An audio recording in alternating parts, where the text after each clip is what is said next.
Fiery Aries, I'm recording this on the night of the moon in Aries as I needed that to tap into my sun and moon in Aries for courage and clarity on the month that is the most intense month of this year. There are eclipses, so endings and beginnings are inevitable, but we rule new beginnings, so we got this, Aries, we got this. Of course, it would take hard work, but we are not afraid of hard work, are we? We know that this month is going to bring about changes and we need this month. Uranus had cleaned the slate for us. Whatever and whosoever was not part of our future and our destiny has left us. And now this month is part of building the new foundation, which will be built on our terms. So let's look forward to this month and let's dig in. The first transit, the most important transit of this month for you, is the new moon solar eclipse at 20-degree Cancer, which is happening on 12th of July in your foundation, in your fourth house of your emotional happiness, your physical house, your mother, your ability to accept love. All of these will undergo some sort of change, and there is a new beginning there. When there's a solar eclipse, moon and sun come together to create and grant you something new, and that's just what's happening on 12th of July. So you're working towards improving your home life, your family life, and all of that will come into focus over the next 1 month as something new in your house situation will start. Either you would go and buy a new house, or you would relocate, or you would move to modify your existing house, or your mother might have a new chapter, a new beginning happening to you. On a more subtle level, your ability to accept love, you might have an epiphany over there. The more you're closer to 16 to 26 degree of Aries, the more tangible what's going to happen will be for you. So if you're born between 6th to 16th of April, this will be actual manifestation, a life-changing manifestation for you. And this is the first of a series of eclipses which will happen over the next 2 years for you in Cancer. You're shifting focus towards your house and your career over the next 2 years, and this is the first step in that direction. Pluto will be opposing this new moon for you, so the intensity and the test of strength, because it's going to be a major change, or at least a message for the major change will come through in the next 1 month to you. So it will be a test of character. It will take a lot of energy because it's squaring you. So this is a change that could be something that is not something that you're ready for right now. So I'm preparing you for it. It could be a pure messaging coming versus a physical manifestation of it. As I said, it's a first in a series of eclipses which will happen on this. You have Saturn and Pluto working in your 10th house. You're working really hard to redefine your work life, and the opposite axis of that is your family life. So over the next 2 years, you would be working between the balance of your house life, your family life, and your work life. The work life will undergo a lot of intensity and change. You are one of the unique signs, the only signs who is going to have a Jupiter, Pluto, Saturn conjunction, the three heavyweight planets coming together in 2020 and manifesting something groundbreaking in your work life. So as a build up to that, you would be having little progresses, some bigger progresses, but the major change, life change, will happen in 2020 when you create your life's legacy. And as a part of that, this eclipse, as I said, is a first step in that. There was an eclipse in 2010 as well in Cancer, around the same degrees of Cancer, so you could look back and see what happened, but you are not the same as you were in 2010 because you've undergone about 8-10 years of Uranus transit in Aries. So I know myself, I have been redefined over the last decade. So you are a different person today. This transit will work out very different for you today because you are a different person. But you could look back to see what happened in 2020. For example, I relocated continents in 2010 for me. So the change was pretty significant, and I expect a significant change this time as well because it's happening on my sun. Um, we are not without support during this transit. It's a very positive new moon because it's coming with a grand water trine. A grand water trine is when the three major planets come together in positive energy and flow together for you. So, Sun, Jupiter, and Neptune, these three planets are coming in positive energy and offering you spiritual and emotional support during this time. This is a water trine for all the signs, but for you, this is a grand psychic trine because it's happening in the 4th, 8th, and 12th house. Aries, you're a perfect sign. If I may say, we are a perfect sign because we are like children, right? We are the first of the zodiac. We are the first zodiac. So, like when children are born, they are perfect. For Aries, every sign is in the perfect house. So Cancer is in 4th house, Scorpio is in 8th house, Pisces is in 12th house. So this energy flows even more positively for us. What it grants us is very strong intuition. We are naturally born with high intuition, but this energy will heighten your intuition even much more. This is first half of the month. The ideas and the hunches that come to you, I would highly suggest that you note them down. I would put my money on the hunches I have right now. Whatever intuitive things that are coming to your mind, ideas that are coming to you in your day or even during your dreams, could be of great significance right now. Your inside life is expanded, and you could bring about healing to yourself as well as to others. After Uranus transit ended in our sign in May, our personal planets have been going through this healing influence of Jupiter and Neptune. I take it like it's healing different parts of our life so we can build the next life for ourselves. So, first, Venus was in trine with Jupiter and Neptune. So, our love life, our emotional health went through a healing period. Then, Mercury, our thought process, our communication, our day-to-day workings underwent this healing, and now Sun is part of this grand trine. And when Sun comes into this transit, our health, our physical body, our drive, our career undergoes a positive start during this time. I'm really looking forward to this grand water trine turning out. You could also be a healing energy for others during this time. If you are in a profession of healing, this will heighten your healing powers. You also bring out softness to yourself and surrender to the situation. You surrender to things going in a different direction right now and taking you to a better path. I would request, don't escape reality right now, because Neptune in 12th house of Pisces and Jupiter in 8th could bring about a little bit. The negative side of it is you escape into alcohol or sex during this time and you lose the benefit of this transit. So stay alert and look at what's happening with you right now. You will be challenged. As I said, hard work will be part of these transits because the transit Sun is in square with your natal Sun right now if you're an Aries Sun.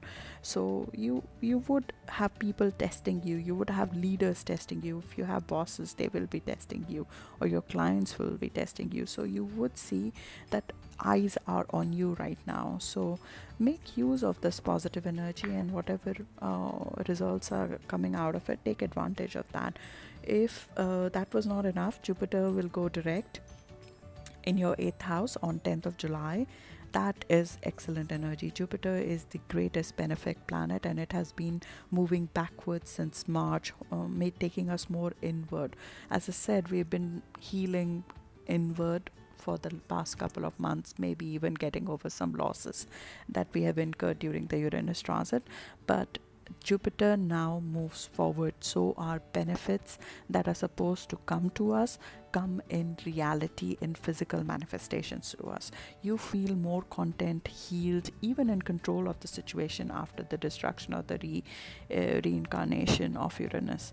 It's benefit of intimacy as well in your personal relationships. This transit also could bring about something positive in your joint finances with your partners, or inheritances or loans might work out for you if you're looking for financial support from financial institutions for your venture.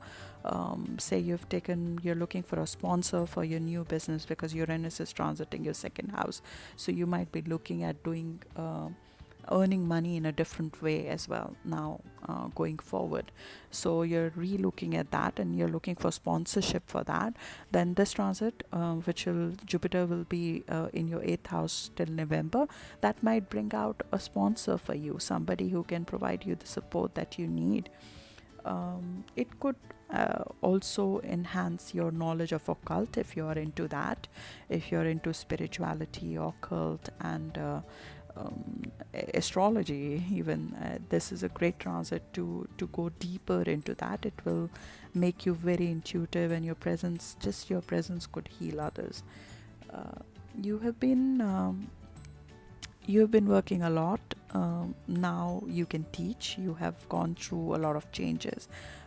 This is rebirth energy, and now it's time for you to come out in the open and you can teach others what you know after such a tough transit. I call this harvest time, and this is harvest time for you. And the second of the series, now this was more psychological support that comes to you. The second half of the month, actual material manifestations come for you in money format, in your work format. I told you this is an excellent month. It's about new beginnings. This is harvest trine, which is the grand earth trine, which is live from 9th of July onwards. Venus, Saturn, Uranus come together in your money and work houses, giving you the first material manifestation of something new that you might be trying at work, or a new business venture that you might have undertaken, or whatever hard work you've been putting at your existing job. You might see the first pleasant result of that. And this is in earth sign, so it will be material manifestation. It's not just about feeling good with your co-workers, which will naturally happen as well when Venus is in 6th house of your work and health. You feel good at work, you feel good in your body. Your health is benefited as well, but this brings about some long-term gain for you, so watch out for that. Whatever is coming to you right now is going to continue for longer term for you. Jupiter will also trine this transit on 22nd, so that's 22nd is a great day. I would mark that. It's also a great day to go on a date or have a great intimate time with your partner when Venus and Jupiter come together, and Jupiter is in your 8th house. Intimacy is enhanced. Intimacy will be enhanced for the next couple of months in general, but this is a great time. Second half of the month, especially after 23rd of July, becomes more social time for you. It's the first half of the month, you're more focused around your family life, around your work, and putting your effort at work and reaping results of that. Second half of the month becomes more focused around your social houses. And to mark that, on 27th of July is the second eclipse of the month. Second eclipse is a total lunar eclipse. It's a full moon total lunar eclipse, which throws a light on your 11th house, which is a social house, your social networks. Now Mars has been retrograde in the same area. Mars has been moving backwards in Aquarius in your 11th house of social network as well. And it will be retrograde for all of July in this area. When Mars starts moving backward, instead of moving forward and pushing and forming new networks, you go and revise your existing networks. You go and relook at what you have and who you're dealing with and who you're friends with in this stage. The lower energy of this transit is that you could enter into fights or bickering or some conflicts in your social networks, in the groups that you belong with. Maybe you are undergoing a change in your social status or in your work life, and there are some networks or social circles which don't work or jive with you anymore. While it's a good time to state your point and be upfront about what you are and what you stand for, but be careful about any angry words. Also, it's a time where you should be careful about driving and not hurting yourself physically in your muscles, especially legs below the knees, shin and ankles. Just be careful of muscles. This transit is there to teach you something, as all transits are. It's to teach you to use your energy. You are full of energy, Aries. So this transit teaches you where you should put this energy in, which are the people you should be putting this energy in. Are there some social networks that you're wasting your energy on? It's about using your drive in a more strategic manner and building the right contacts, which will be more useful for you in the new life that you're building. Don't push hard in getting support during this transit. Let others seek you, let the right network seek you out. Conserve your energy, take the pressure off yourself. Don't ask people what should I do, who should I be with, etc. This is not the energy for doing that. This is going inward, letting things come to you. There is so much positivity in form of the trines I described earlier coming to you. Luck is with you. When luck is with you, you let the right people come to you and let the right situations come to you. You are so when the eclipse comes in this, as a part of, I was describing the Mars retrograde because Mars is in conjunction, is sitting exactly at the point of this total lunar eclipse. Mars will be closest to Earth in a decade during this eclipse, and Mars, Earth, and Sun, they are sitting in a lineup. So it's a fairly strong eclipse. It's visible from Australia, Asia, Africa, South America, Europe. So most of the world except of North America, I believe. So it's a visible solar lunar eclipse. And it's the longest lunar eclipse of the century. So it's fairly strong. You would feel the intensity during this time. You'll feel the emotions during this time. But use this last eclipse in Aquarius. This is the last eclipse in Aquarius. In a series that has that has been happening over the last 2 years, to release the social networks, the friends, or the people who are not serving you anymore. Just let go of someone, somebody. And this is also about your long-term goals. Maybe there is a long-term goal that is not serving you anymore, and it's time to put an end. For example, I'm relocating, and as a part of that, I know there is something I should not be doing anymore in my life going forward. So a long-term goal is being set free.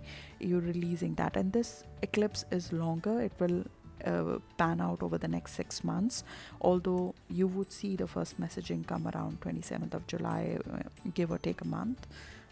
But the process of releasing will happen over the next 6 months. A cycle coming to an end will happen over the next 6 months. So some people, some friends, goals might leave your life. Just be ready for that. You are going to have the last of the social eclipses also in August. We'll talk about more of that in August, but the focus is more on your social life now, and romance is part of that. So on 25th of July also, the Mercury will go retrograde in your 5th house of romance, creativity, and children. So any creative projects that you've been involved in might undergo a relook, and that would continue till 19th of August. We'll talk more about romance, creativity, and children, which will be the focus for you over the coming month in August. We'll talk more about that then. This month, I would focus my energies over creating this new home situation for you and healing from the Uranus transit and manifesting at work. Enjoy the new energy, enjoy the fruits that are coming to you at work. So have a great month and tell me how it went for you. I'll also tell you. It's my horoscope as well. So look forward to seeing you next month. Thank you.